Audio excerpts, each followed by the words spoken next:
Good morning students.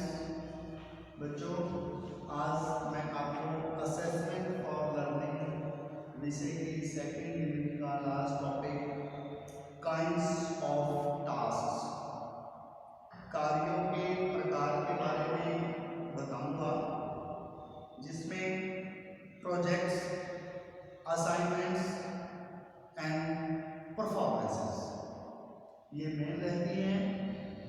कार्यों के प्रकार की योजना, दिया हुआ कार्य, दत्त कार्य और निष्पादन, ये तीन टॉपिक हम इसमें कवर करेंगे। तो आज हम काइंड्स ऑफ टास्क में फर्स्ट टॉपिक प्रोजेक्ट्स के बारे में विचार करेंगे। वर्तमान युग ऐसा युग है जिसमें विद्यार्थी को वैज्ञानिक सोच के अनुसार चलना होता है। प्राचीन पद्धति से हटकर एक प्रोजेक्ट ऐसा कार्य है जिसमें विद्यार्थी खुद करके सीखता है। एक ऐसा कार्य जिसमें विद्यार्थी को अपनी सोच के अनुसार, अपनी योजना के अनुसार किसी भी एक सफल या योग्य अध्यापक के नेतृत्व में कार्य करना होता है, क्योंकि सर्वोत्तम पाठ्यक्रम ही मृत तुल्य है यदि उसे सही या उचित शिक्षण पद्धति और क्रियाओं के माध्यम से ना किया गया। पाठ्यक्रम तभी सफल होता है जब उसे सही निर्देशन में, सही विधियों के अनुसार उचित शिक्षण साधनों को अपनाकर करवाया जाए। क्योंकि आज का जो युग है वो एक विद्यार्थियों के लिए चुनौतीपूर्ण है। विद्यार्थी अपने आप को किस प्रकार आधुनिक सुख साधनों से, सुविधाओं से संपन्न होते हुए भी अपने नवीन जो अनुसंधान हैं, जितनी खोज हैं, उनसे मिलाते हुए कैसे आगे बढ़ सकते हैं, कैसे इस चुनौतीपूर्ण जीवन को पार कर सकते हैं, उसके लिए उनका कार्य कुशल होना आवश्यक है। क्योंकि हम ये देखते हैं कि उनका अधिगम किस प्रकार से हो रहा है, किस प्रकार से अधिगम हो सकता है, और विद्यार्थी उपयुक्त जो अनुभव हैं वो कितने प्राप्त कर रहे हैं। ऐसा हमारी योजना के अनुसार ही होता है, क्योंकि योजना के बिना कोई भी कार्य पूर्ण नहीं हो सकता। हम किसी भी कार्य को करने से पहले योजना तैयार करते हैं। यदि योजना नहीं होगी, शिक्षण में भी यदि योजना का को तैयार नहीं किया गया तो कक्षा कक्ष में शिक्षण नीरस हो जाएगा, उसमें किसी भी प्रकार की सफलता नहीं रहेगी। वो केवल और केवल एक विद्यार्थियों तक पाठ्यक्रम पहुंचाना होगा, विद्यार्थियों को पाठ्यक्रम समझना या पाठ्यक्रम के उद्देश्यों को पूर्ण नहीं किया जा सकेगा।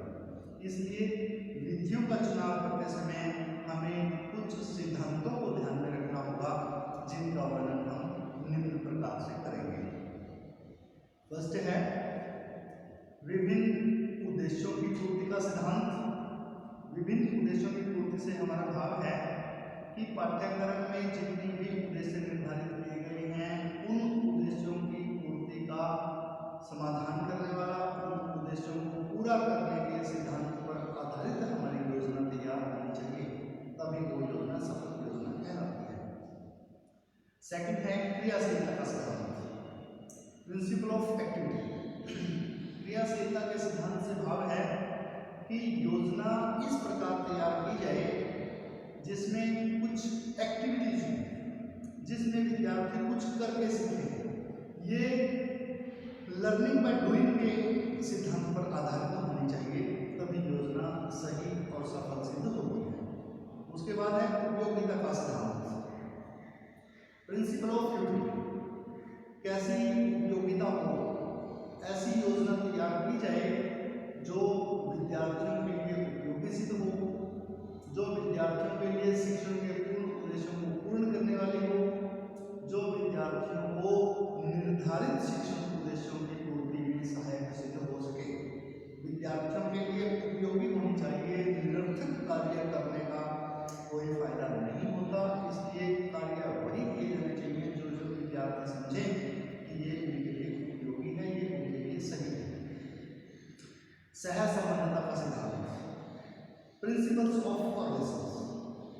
सह संबंध से भाव है कि विद्यार्थी और पाठ्यक्रम के बीच, एक विषय और दूसरे विषय के बीच आपसी सह संबंध होना चाहिए। जब तक कोऑर्डिनेशन नहीं होगा, जब तक उनका कोरिलेशन नहीं होगा, तब तक विद्यार्थी उसको नहीं समझ पाएंगे। क्योंकि यदि विद्यार्थियों के जीवन से संबंधित पाठ्यक्रम नहीं होगा, तभी विद्यार्थियों के लिए निरस हो जाएगा। और यदि पाठ्यक्रम दूसरे विषयों से संबंधित नहीं होगा, तब भी वो विद्यार्थियों के लिए निरस हो जाएगा। इसलिए सह संबंधता का सिद्धांत होना आवश्यक है, तभी योजना सफल मानी जाएगी। प्रिंसिपल ऑफ फ्रीडम, स्वतंत्रता का सिद्धांत। विद्यार्थी कहीं भी अपने ऊपर कोई बोझ न समझें, क्योंकि विद्यार्थी की स्वाभाविक प्रवृत्ति होती है कि वो स्वतंत्र रहकर कार्य करना चाहते हैं। योजना इस प्रकार से तैयार की जानी चाहिए जिसमें विद्यार्थियों को कार्य करने, विद्यार्थियों को सोचने, विद्यार्थियों को अपने मुताबिक, अपने मन के हिसाब से, अपनी बुद्धि के हिसाब से, अपने कार्यकुशलता के हिसाब से कार्य करने की पूर्ण स्वतंत्रता जिस योजना में मिले, वो योजना पूरी सफल योजना कही जाती है। इसलिए स्वतंत्रता के सिद्धांत पर आधारित योजना होनी चाहिए। सामाजिक विकास का सिद्धांत, जिसमें हम principles of the social development की बात करते हैं, यानी योजना वही सफल होती है जो एक सामाजिक व्यवहारिक रूप से विद्यार्थियों को एक दूसरे के साथ सहयोग करना, प्रेम करना, उनमें धैर्यशीलता, उनमें सहयोग की भावना और जिम्मेवारी की भावना वो जो उत्पन्न करे। क्योंकि राष्ट्र निर्माण के लिए एक सही दिशा वही है जिसमें हम अच्छे नागरिकों का निर्माण कर सकें। ऐसे नागरिकों का निर्माण जिन नागरिकों में आपसी भाईचारे की भावना हो, जिसमें जो सोशल डेवलपमेंट उनके विद्यार्थियों की सही होनी चाहिए। इस प्रकार की योजना तैयार की जाए जिसमें विद्यार्थी अपने राष्ट्र की तरफ, अपने समाज की तरफ, अपने देश की तरफ या अपने जो सोसाइटी है उसमें मिलजुल कर रहे और सामंजस्य स्थापित कर सकें, तभी कोई योजना सफल योजना मानी जाती है। उत्तम जितनी भी नीतियाँ हैं उनका चुनाव करके हम एक सफल योजना बनाकर ही जो प्रमुख सिद्धांत जब भी हमने वर्णित किए हैं, मैं एक बार फिर से रिपीट कर देता हूँ, जिसमें विभिन्न उद्देश्यों का सिद्धांत, क्रियाशीलता का सिद्धांत, उपयोगिता का सिद्धांत, सह संबंधता का सिद्धांत, स्वतंत्रता का सिद्धांत और सामाजिक विकास का सिद्धांत। इन सिद्धांतों के आधारित ही कोई योजना बनाकर ही योजना सफल बन सकती है, निर्धारित उद्देश्यों की पूर्ति हो सकती है। यदि हम योजना की बात करते हैं, योजना का वर्गीकरण हम दो तरीके से करते हैं। जब हम क्लासिफिकेशन ऑफ करते हैं, किसी भी योजनाओं का वर्गीकरण करते हैं, उन्हें हम दो भागों में बांटते हैं, जिसमें है व्यक्तिगत बनाम सामूहिक योजनाएं, जिसे हम इंडिविजुअल वर्सेस ग्रुप्स का नाम देते हैं। दूसरी हमारी जो योजनाएं हैं, दूसरे हमारे जो टास्क हैं, उसे हम नाम देते हैं सरल बनाम बहुमुखी, सिंपल वर्सेस कॉम्प्लेक्स। पहले की हम बात करते हैं क्योंकि इसको दो वर्गों में विभाजित किया गया है योजनाओं को। पहली जो हमारी है जिसमें हम व्यक्तिगत और समूह की बात करते हैं, यानी जिसमें हम इंडिविजुअल और जो ग्रुप्स हैं उनकी बात करते हैं। इंडिविजुअल से भाव है व्यक्तिगत। व्यक्तिगत होता है जहां हम केवल एक विद्यार्थी के लिए ही कोई योजना तैयार करते हैं, जहां केवल ऐसी योजना जिसमें केवल एक ही विद्यार्थी को कार्य करना होता है, वो केवल एक ही विद्यार्थी के लिए होती है, अन्य विद्यार्थियों से उसका कोई संबंध नहीं होता।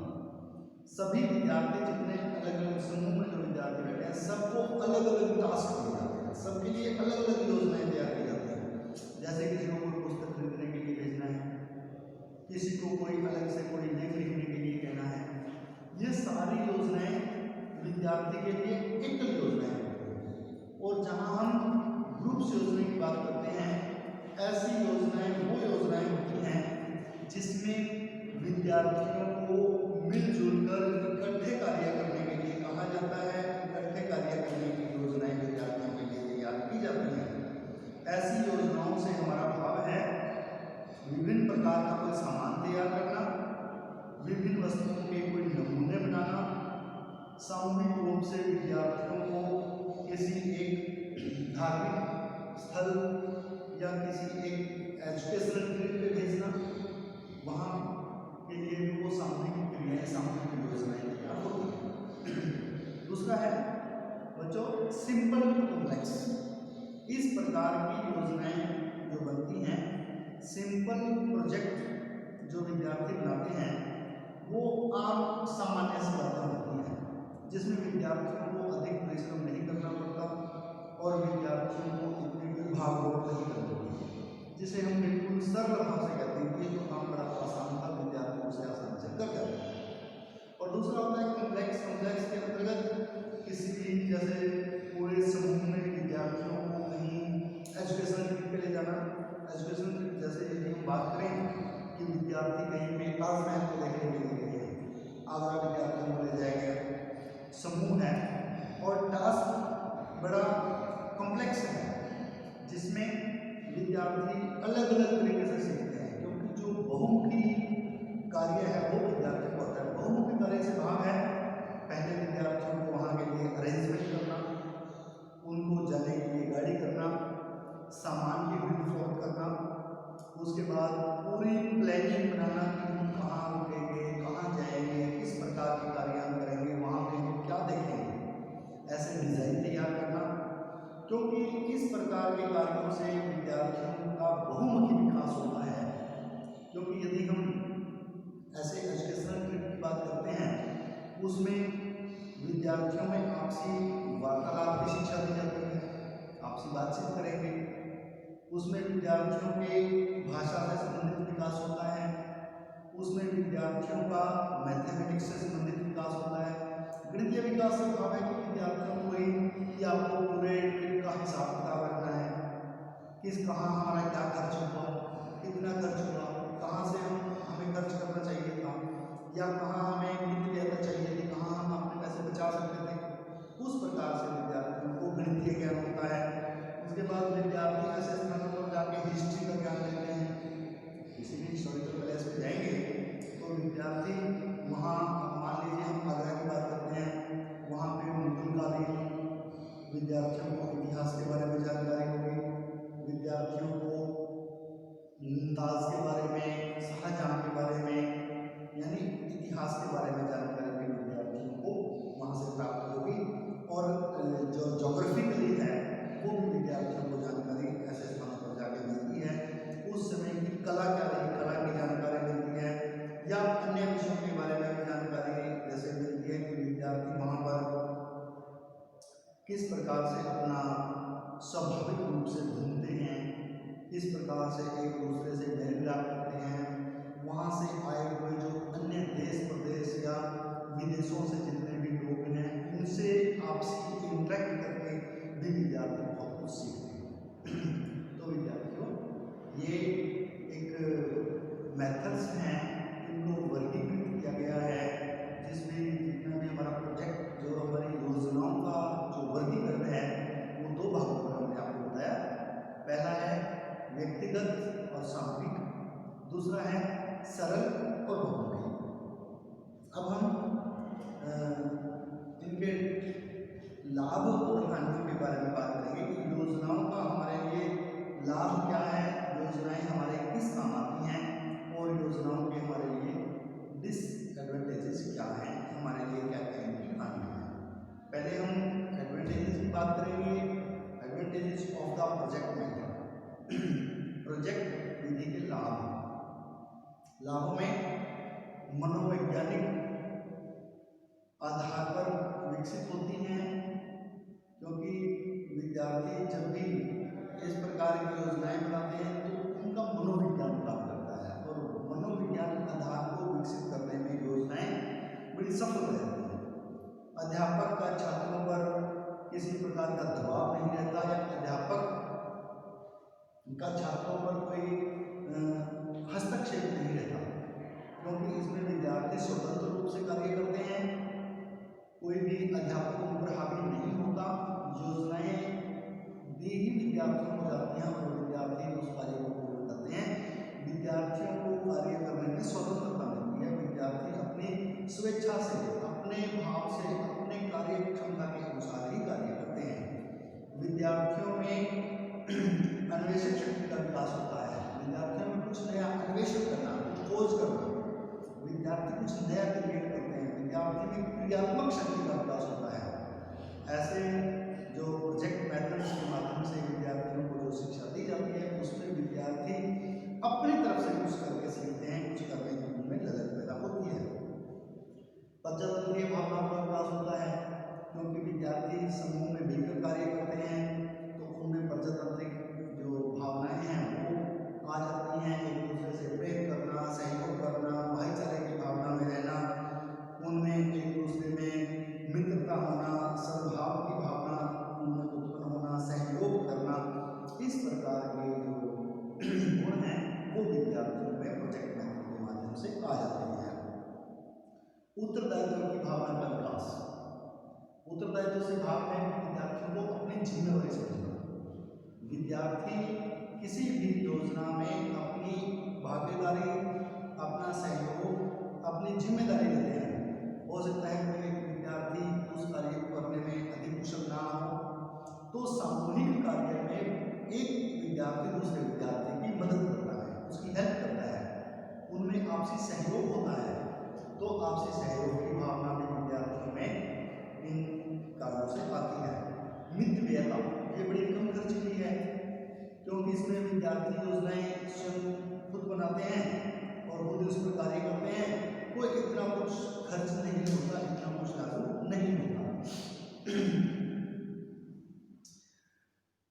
ये वास्तविक रूप से उपयोगी हैं, क्योंकि इसमें वास्तविक और उपयोगी ज्ञान विद्यार्थियों को मिलता है। विद्यार्थी स्वयं करके देखते हैं। लर्निंग बाय डूइंग का जो प्रोसेस है वो इसमें बढ़ता है, क्योंकि विद्यार्थी स्वयं सीखते हैं, स्वयं प्रयोग करते हैं, स्वयं का ज्ञान होता है। तो विद्यार्थियों का जो प्रयोगी ज्ञान है वो भी इसमें विकसित होता है। प्राप्त ज्ञान स्थायी होता है, क्योंकि किसी भी कार्य को यदि हम थ्योरिटिकली करते रहेंगे, वो ज्ञान इतना स्थायी नहीं होता जितना कि हम प्रैक्टिकली करते हैं। जब किसी भी विषय को हम प्रैक्टिकली करने का प्रयास करते हैं, हाथ से किया हुआ, अपने मन से किया हुआ काम अधिक स्थायी काम होता है। तो बच्चों, जितना भी हम जो प्राप्त ज्ञान है उसको स्थायी रूप देने के लिए भी हमें ये प्रोजेक्ट मेथड सहायता हमारी करता है। इसमें उत्तम मूल्यांकन हो जाता है, किस विद्यार्थी में कितनी शक्ति है, किस विद्यार्थी में कितनी टेक्निक है, ये मूल्यांकन भी हो जाता है। और पाठ्य सामग्री में सह संबंध स्थापित करने में भी योजनाएं हमारी सहायता करती हैं। यह विद्यार्थियों को समस्या समाधान में प्रतिपादन करने में सहायता प्रदान करता है। यह विद्यार्थियों को क्या उनके सामने प्रॉब्लम्स हैं, अन्य विद्यार्थी उनकी सहायता करते हैं या वो अध्यापक की सहायता ले लेता है तो समस्याओं का निदान हो जाता है। यह अध्यापक को विद्यार्थियों को समझने में सहायता प्रदान करता है, क्योंकि ऐसी योजनाओं में अध्यापक की एक तटस्थ भूमिका होती है। अध्यापक अलग रहकर ऑब्जर्व करता है, वो देखता रहता है किस विद्यार्थी में कितनी योग्यता है, किस कुशलता से वो कार्य कर रहा है।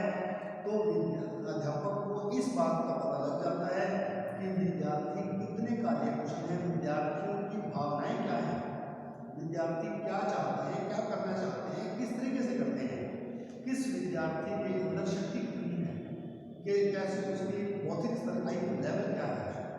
तो ये सारी बातें भी समझने में एक अध्यापक को सहायता मिलती है। तो बच्चों, ये कुछ एडवांटेजेस थे जो प्रोजेक्ट मेथड के थे। अब इसके बाद हम उनकी हानियों के बारे में करेंगे। Demerits of the project method. Project method के हमारी हानि, जिसमें हम अधिगम की गति इसमें धीमी हो जाती है, क्योंकि कोई अधिक जो अध्यापक कक्षा में पढ़ाता है उससे एक फ्लो में स्टॉपेज आता है, होता है। जैसा एक भाषण के द्वारा यदि हम भाषण विधि से विद्यार्थियों को एक जो टॉपिक है यदि वो एक पीरियड में एक कालांश में यदि 40 मिनट्स में हम कवर कर सकते हैं तो हो सकता है प्रोजेक्ट मेथड के माध्यम से उसमें काफ़ी समय लग जाए। तो ये जो अधिगम की गति है उसको स्लो कर देता है, इसमें ये कमी है। कई बार शिक्षकों द्वारा जो गलत योजनाओं को तैयार कर दिया जाता है। जरूरी नहीं है कि हर शिक्षक हर कार्य में दक्ष हो। कुछ अध्यापक ऐसे होते हैं जिनको उस प्रॉपर जो भी टास्क दिया गया है, जो भी विषय दिया गया है, उसकी सारी जानकारी ना होने सभी एक जैसी जानकारी में अवगत नहीं होती। तो विद्यार्थियों के लिए कई बार शिक्षक कोई ऐसी गलत योजना का निर्माण कर दें तो भी विद्यार्थी अपने पद से भटक जाएंगे, सही रास्ता नहीं रहेगा। समय और शक्ति के अनुरूप ऐसे कार्य नहीं हो पाते क्योंकि इसमें समय बहुत लग जाता है, विद्यार्थियों की शक्ति बहुत लग जाती है। तो ये भी हम प्रोजेक्ट मेथड की डिमेरिट्स को रखेंगे। ज्ञान अव्यवस्थित हो जाता है यदि हम प्रोजेक्ट मेथड के माध्यम से वो ज्ञान अर्जित कर रहे हैं, वो अव्यवस्थित रहेगा, अस्त व्यस्त हो जाएगा। क्योंकि विद्यार्थी उसे आज कुछ सीख रहे हैं, कल हो सकता है कुछ और सीख रहे हैं, परसों कुछ और सीख रहे हैं। क्योंकि जो लेक्चर मेथड के द्वारा कोई भी प्रोफेसर्स आपको करवाते हैं तो वो ज्ञान को एक स्थायित्व देकर चलते हैं कि किसके बाद क्या होना चाहिए। जबकि प्रोजेक्ट मेथड में ये सारी सीमाएं टूट जाती हैं, विद्यार्थी अपने स्किल के अनुसार ही पढ़ना और सीखना प्रारंभ करते हैं।